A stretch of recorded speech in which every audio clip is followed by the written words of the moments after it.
নবী ডাক দিয়ে বলল, জিবরিল, আমি তো ছুটি নিয়েছি আল্লাহর কাছে, সেই আল্লাহ তোমারে কেমনে পাঠায়? জিবরিল বলে, ফেরা রাসূলুল্লাহ, আমি তো একজন আল্লাহর গোলাম, আল্লাহর বিনা হুকুম ছাড়া আমি চলি না গো দয়ার নবী। আপনি যখন আপনার বিবি হুমায়রাকে নিয়ে সোহাগ করেন, মহান আল্লাহ আমাকে বলল, জিবরিল কোরআন নিয়ে যা। আমি কোরআন নিয়ে এসেছি, নবী ঘরে ঢোকার আইন নাই। আল্লাহ বলে পাঠিয়েছেন, হুন্না লিবাসুল লাকুম ওয়া আনতুম লিবাসুল লাহুন্না। আল্লাহ কোরআন পাঠিয়েছেন দিয়ে, নারী হলো পুরুষের সম্পদ, পুরুষ হলো নারীর সম্পদ। নারায়ে তাকবীর। ভাইরা আমার, ভুলে গেছেন নাকি মাওলানা ফজলে হক খয়রে আবাদী বলেছিল, ভারত ভাগ্য বিধাতা। ভাগ্যের বিধাতা কে? পাঞ্জাব, সিন্ধু, গুজরাট, মারাঠা। আপনার দেশে আছে কি জানেন? আমাদের দেশে একটা চাচা আছে, তার এত বড় দাড়ি, আমার থেকে দাড়ি বড়, সবসময় তসবি গুনছে। একদিন দেখেন স্কুলে বলছে, সব লাইন দে, লাইন দিচ্ছে। আমি ওইটা দিয়ে মোটর সাইকেলে যাচ্ছি, আর ছেলেরা হাত ধরে বলছে, জন গণ মনুদিন। আমি বলে, চাচা কবিতাটা কার পড়ছ?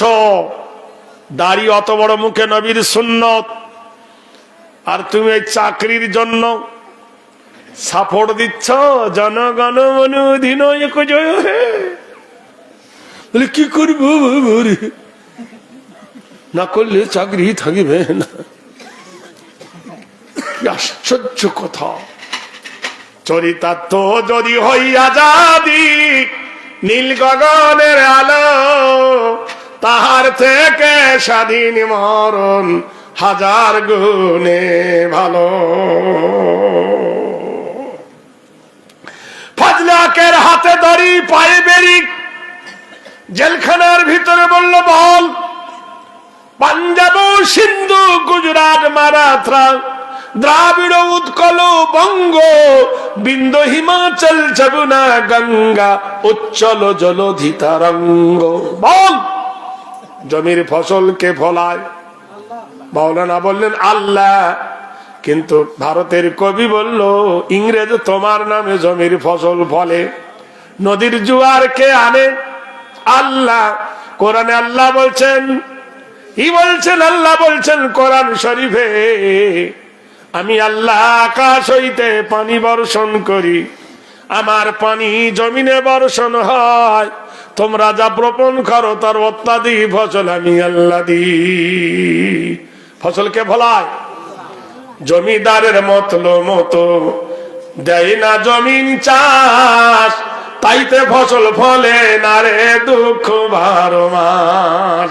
ওয়া আনজালনা মিনাল মুসরাতি মাআন সাজ্জাজা লিনুখরিজা বিহি হাববান ওয়া নাবাতা। মহান আল্লাহ কোরআনে বলেন, সাগরের নোনা পানি কেমনে মেঘের কোলে সুদন হয়ে কেমনে পড়ে সোনার ফসল ফলে। মহান আল্লাহ বলছে, ওয়ানজালনা মিনাল মুসরাতি মান সাজ্জাজা, আমি আকাশ হইতে মুষলধারায় পানি বর্ষণ করি, সেই পানি জমিনে পড়ে, সেই জমিনে পড়ার পর জমিন নতুন গর্ভ ধারণ করে। বিশ্ব মানুষ পানি হলে তুমি ঘুমাও। একটা মখলুক আছে আমার নাম ধরে তারা ডাকে, তার নাম হলো ব্যাং। ব্যাং ডাকে না, কুদরতে ইলাহি, সুবহানাল্লাহ বলুন। সিরু ফিল আরদি, আবার জমিনে ভ্রমণ করো, কুদরত দেখতে পাবে। একজন বট গাছের গোড়ায় বসে আছে, সেই বট গাছে বসে বলছে, আল্লাহ তোমার কুদরত বুঝি না, এত বড় বট গাছ আর ফল এতটুকু, আর মাঠের দিকে তাকিয়ে দেখলো বড় বড় তরমুজ হয়ে আছে, 10 কেজি, 12 কেজি, 15 কেজি। বলে আঙ্গুলের মতো সরু, তার গড়ায় দিয়েছো তরমুজ এত বড়, আর এত বড় বট গাছে এতটুকু ফল। যেমনি বলেছে আর ওই পাখায় বাদুড় বসেছে, পট্টাম করে একটু বট এসর মাথায় লেগেছে, টাকলু মাথায়, ও চুরি বাবারি। তখন গালতে বলছে, ওরে বট গাছ, এই জন্য আল্লাহ তোর ফল বড় করেনি, তোর গোড়ায় বসলে যার নেড়া মাথায় পড়বে তো বেলের মতো ফটাম করবে। কিন্তু আল্লাহ বলছেন সিরু ফিল আরদে, তোমরা কি বাদুড় দেখেছো? বলল হ্যাঁ। বাদুড়ের পায়খানার দ্বার নাই, পৃথিবীতে যত প্রাণী আছে একদিকে খায় একদিকে বার হয়, কিন্তু বাদুড় মুখ দিয়ে খায়, মুখ দিয়ে পায়খানা করে। বাদুড়ের পায়খানার ফুটো নাই। বাদুড় কোনদিন মাটিতে বসে না, বাদুড় পাখি হয়ে জন্মায়, কিন্তু বাদুড় ডিম পাড়ে না, বাসা বাঁধে না। বাদুড়ের পেট দিয়ে মানুষের মতো বাচ্চা হয়। বন্ধুরে, মেয়ে বাদুড়টার যখন প্রসব বেদনা ওঠে, গাছের ডালটা শক্ত করে ধরে মদ্দা বাদুড়টাকে ডাকে। বিপদের সময় স্বামী এসে বিবির গলা জড়িয়ে ধরে বুকের সঙ্গে বুক লাগায়, আর একটা ডানা দিয়ে বিবির মুখ অবরোধ করে। মেয়ে বাদুড়টা মদ্দা বাদুড়ের ডানার উপরে বাচ্চা উগরে দেয়। হেওয়ালা কাদ কাররামনা বানি আদম, হে আশরাফুল মখলুকাত, আমার আল্লাহর কুদরত দেখে নাও, কেমন একটা বাদুড়ের সঙ্গে বাদুড়ির কত বড় প্রেম। যখন তার ডানার ওপর বাচ্চা উগরে দিল, মদ্দা বাদুড় বাচ্চাটাকে বুকে চেপে ধরে। ওই জাতকের জননী মেয়ে বাদুড় উড়ে যায়, উড়ে যায়, বিভিন্ন গাছ থেকে ফল সংগ্রহ করে এনে নিজে খায় আর তার বাচ্চাকে খাওয়ায়। ওই বাদুড়ের পেট দিয়ে কোন বাচ্চা মাটিতে পড়ে মরে যায় না। আল্লাহ বলছেন, আমার কুদরত দেখে নাও, আমার কারিশমা দেখে নাও। একটা পাখির সঙ্গে আরেকটা পাখির দেখা। বললে, বুবু কেমন আছিস? বলে, আমি 6 ছেলের মা হয়েছি, আতুড়ি ঘর খাটিনি। ছেলে হলো কি করে আতুড়ি ঘরে খাটলি না? পাখিটার নাম হলো কোকিল। কি নাম? আল্লাহ বলছে, আমার কুদরত দেখে নাও। কাক হলো চালাক প্রাণী। কাকের মধ্যে যখন কাক বাসায় ডিম পাড়ে, কোকিল খবর রাখে। মদ্দা কোকিলটা দুটো কাককে দৌড়া করে, তাড়া করে, পাগল হয়ে দুটো কাক দৌড়ায়, ডিম ফেড়ে। মেয়ে কোকিলটা মদ্দা কোকিল তাড়া করেছে। মেয়ে কোকিলটা গিয়ে আত্রিকা রান্না সামাল কুবরা, কাকের বাসায় গিয়ে একটা ডিম খেয়ে নেয়, আর পটাক করে একটা ডিম পেড়ে পালিয়ে আসে। যখন ডিম পাড়া হয়ে যায় তখন করে কাক হাঁপাতে হাঁপাতে বলে, না, ডিম তো আমার ঠিক আছে। তারপরের দিন আবার ওকে তাড়া করে, আবার মেয়ে পক্ষ কিলটা গিয়ে ডিম পেড়ে পালিয়ে আসে, কাকের ডিমটা খেয়ে নেয়। কাক নিজের ডিম মনে করে ইচ্ছা মতো তাকে তা দেয়, তাতে ইচ্ছা মতো বাচ্চা ফোটে। নানা গাছের খাবার চুরি করে এনে নানা বাড়িতে কাক কোকিলকে খাওয়ায়। বলুন সুবহানাল্লাহ। আমরা যখন জায়গিরি ছিলাম, আমার জায়গিরি মাই কথায় বলতো, কাকের বাসায় কোকিল এসে তুলেছে ছানা, যার বাচ্চা সে লয়া যাবে শুধু কাকের যন্ত্রণা। কোকিল তার বাচ্চাটাকে কেড়ে নেয় না? এ ভাই, কেড়ে নেয় কিনা? কি অলস পাখি চিন্তা করতে পারো। খোদার কুদরতে আল্লাহ পাক রব্বুল আলামিন একটা পাখির কথা কোরআন শরীফে বলেছেন, তার নাম হলো উট পাখি। উট পাখি 30 থেকে 32টা ডিম পাড়ে। 8টা ডিম মাটির তলে লুকায় রাখে, 8টা ডিম সূর্যের উপরে রাখে। গুণ ভাগ যোগ আমরা বলি, গুণ জানি, যোগ জানি, বিয়োগ জানি। পাখির মধ্যে গুণ ভাগ দেখো। 8টা ডিম মাটির তলে পুঁতে রাখলো, আর 8টা ডিম সূর্যের কিনে রাখো। কটা গেল? 8টা। আর 8টা ডিম বুকের ভিতর নিয়ে তা দেয়। যখন বাচ্চা ডিম ফিরে বার হয়, উট পাখি তার বাচ্চাকে তরল পদার্থ না খাওয়ালে মরে যাবে, আর একটু সরে গেলে ছাওয়া থেকে রোদের গরমে মরে যাবে। তাই মাটির তল থেকে একটা ডিম তুলে আনে, সেই ডিমটা ভেঙে একটু একটু করে খাদ্য বাচ্চাদেরকে খাওয়ায়। 8টা ডিম যখন খাওয়ানো হয়ে গেল, পাখি একটু বড় হয়, ওই যে উপরে যে ডিমগুলো সূর্যের আছে এগুলো বাচ্চাকে খেতে দেয় না, ঠুকরে ভেঙে দেয়, ফেলে দেয়, পচে যায়। তাতে এসে মাকড়সা বসে, মাছি এসে বসে, পিঁপড়া এসে বসে, লিটি পিটি লেগে যায়। সেইগুলো ধরে ধরে উট পাখি তার বাচ্চাদের খাওয়ায় আর শিকারের কৌশল শিখায়। আল্লাহ বলছে, রে আশরাফুল মাখলুকাত, ইন্নাল্লাহ হুয়ার রাজ্জাকু যুল কুওয়াতিল মাতিন। আমি আল্লাহ কেমনে রুজক দিই? মাওলানা ফজলে হকের হাতে দড়ি, পায়ে বেড়ি, জেলখানার ভিতরে যা জেলখাট। দুঃখ লাগে।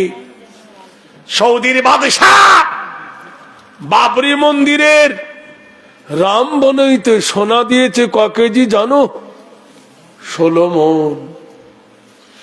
শালাকে ঝেটার বাড়ি মারলে গার জ্বালা মিটবে? দুঃখ লাগে, বেদনা লাগে। মুসলমান হয়ে মোদীকে সাম্যবাদ দিচ্ছে যে তোমার হিন্দুস্তানি হিন্দু আইন জারি করেছ। চিন্তা করে দেখো। ওই জন্য বলে, ঘুটে পড়ে গোবর হাসে। একদিন এমন দিন আসবে, সেদিন সারা পৃথিবী হাসবে, বলে ইনশাআল্লাহ। ওই যে আরবের বাদশা শয়তানের উপরে যেদিন খোদার লানত পড়বে, আল্লাহ ছাড় দেয় কিন্তু ছেড়ে দেবে না। কথা বোঝেন ভাইয়েরা আমার, বন্ধুরা আমার? মাওলানা ফজলে হকের জেলখানাতে একটা চিঠি লিখলো, মিম হে মিম দাল মুহাম্মাদুর রাসূলুল্লাহ। ফজলে হক, এই নামটা লিখেছি, এর ওপর যদি পা তুলে দিস তোকে জেলখানা থেকে ছেড়ে দেব। ও যে ক্যা না কর সেকা मगरिब की दावत आने से सुरमा था आंखों में रखा के मदीना। কি বলছো? দেশ বিদেশের কত চিঠি এসেছিল আমাকে চাকরি দেবার জন্য, আমি সেই চাকরি নিইনি। তুমি নবীর নামের ওপর পা তুলে দিতে বলছো। নবীর দেশের মাটি পেলে আমরা সরমার মতো চোখে লাগাই, আর সেই নবীর নামের উপর পা দিতে বলছো? জীবনে না, কখনো না, এমনিও না, স্বপ্নেও নয়। বলে তোর কাল ফাঁসি। বলল আলহামদুলিল্লাহ। ইংরেজ বলতো তোর কি দিয়ে তৈরি রে, তোকে মেরে ফেলবো, তুই বলছে আলহামদুলিল্লাহ। সকালবেলায় ফাঁসির মঞ্চে উঠছে, উনি বলেছেন আমার 3টে দাবি। আমার 2টো হাত পিছনে বেঁধে দিও না, আমার মুখে কালো কাপড় চাপা দিও না, আর আমাকে ফাঁসির মঞ্চে কিছু বলতে দিও। যখন ফাঁসির মঞ্চে উঠছে বলছে আলহামদুলিল্লাহ, আলহামদুলিল্লাহ। ইংরেজ দেখে বলছে, এই ফজলে হক, মুসলমানের যখন দুঃসংবাদ আসে তখন বলে ইন্না লিল্লাহ। মুসলমানের আশ্চর্য যখন হয় তখন সুবহানাল্লাহ। খুশির সংবাদ যখন হয় তখন বলে আলহামদুলিল্লাহ। এক্ষুনি তোমার মৃত্যু। তুমি ইন্না লিল্লাহি না বলে আলহামদুলিল্লাহ বললে কেন? মাওলানা ফজলে হক মুস্কি হেসে বলল, বিয়াদব, তুই কি দেখতে পাস না আমার গলায় ফাঁসি হবে? চতুর্দিকে আমার ভারতের ভাই বোনেরা চোখের পানি ফেলে। তুমি কি শোনো নাই, যেদিন তুমি এসেছিলে ভাবে, সেদিন তুমি মাত্র কেঁদেছিলে, হেসেছিল সবে। এমন জীবন তোমার করিতে হবে গঠন, মরণে হাসিবে তুমি, কাঁদিবে ভুবন।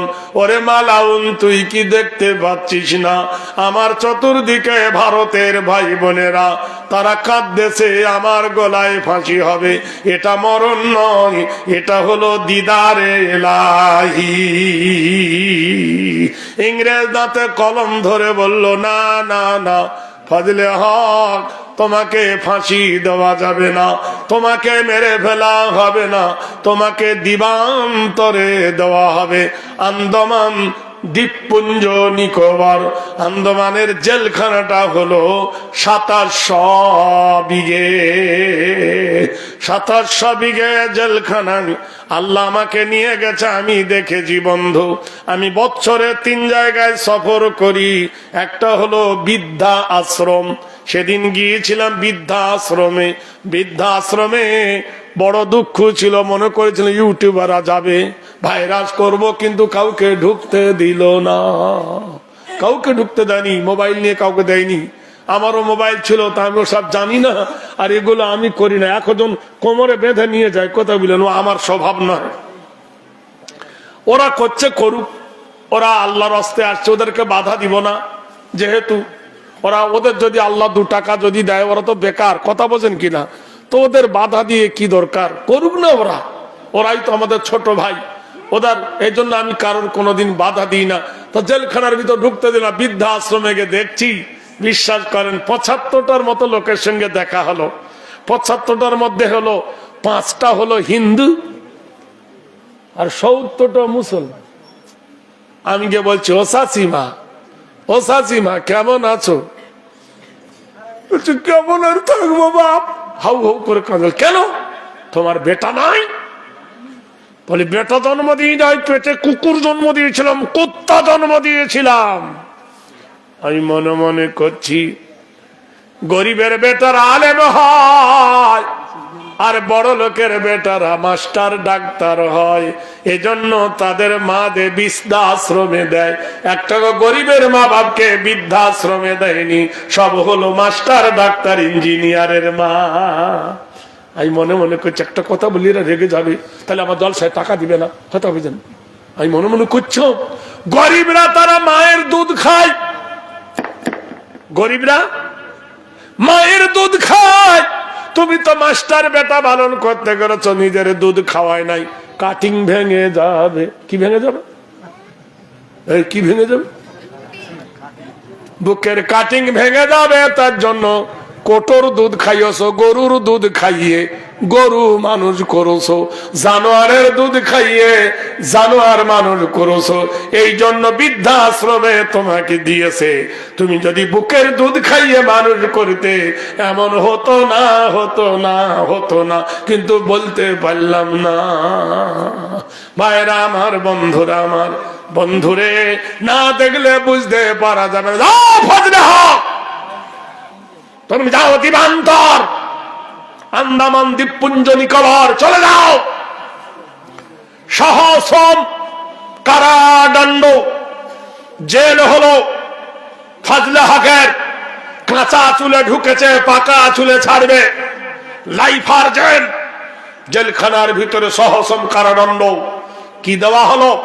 হাফ প্যান্ট পরিয়ে দেওয়া হলো, হাফ জামা পরিয়ে দেওয়া হলো, যাতে নামাজ পড়তে না পারে। পায়খানার চেম্বার পরিষ্কার করতে দেওয়া হলো।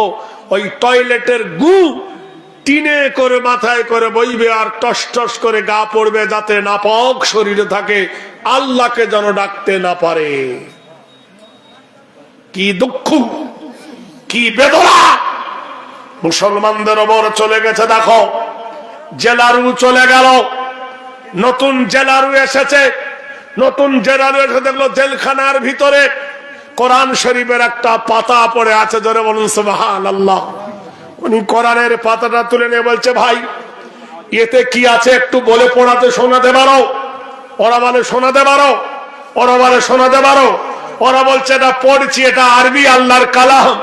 ইংরেজ বলছো তো আমি আরবি ফারবি বুঝি না, এইটাকে আমাদের ভাষায় কে শোনাতে পারে?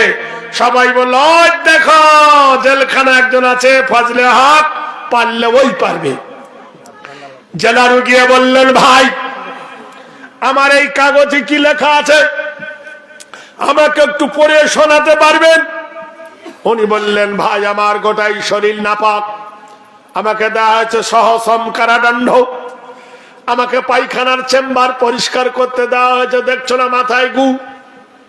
বলে, তুমি শোনো, কি হলে তুমি পারবে? বলে, আমাকে মাত্র 10 লিটার পানি দেয়, তাতে গা ধোয়া হয় না, উজু করা হয় না, খাওয়াও হয় না। তুমি যদি দয়া করে আমাকে 20 লিটার করে পানি দাও, তাহলে আমি গোসল করব, গা ধোবো, উজু করব, খাবো, আমার তাহলে বড় সুবিধা হয়। পানি বরাদ্দ করা হলো, ফজলে হক সুন্দর করে গোসল করলেন। সুন্দর করে গোসল করে জামা বার করে পরে জেলখানার ভিতরে ঘাসের ওপরে বসে বলল, দাও কোরআনের অক্ষরটা আমার কাছে দাও। কোরআনটা নিয়ে শোকের সামনে একটা চুমো খেলেন, খেয়ে বললেন, ইংরেজি রে, ওপরের যেটা লেখা আছে বিসমিল্লাহির রহমানির রহিম, in the name of Allah, the beneficent, the merciful। ইংরেজ তাকিয়ে থাকে, বলে তারপরে লেখা আছে আলহামদুলিল্লাহি রাব্বিল আলামিন, praise be to Allah, Lord of the earth। আশ্চর্য হয়ে গেল ইংরেজ, তাজ্জব হয়ে গেল। এত বড় বিজ্ঞানী, এত বড় দার্শনিক, এত বড় একজন পণ্ডিত জেলখানাতে কেন?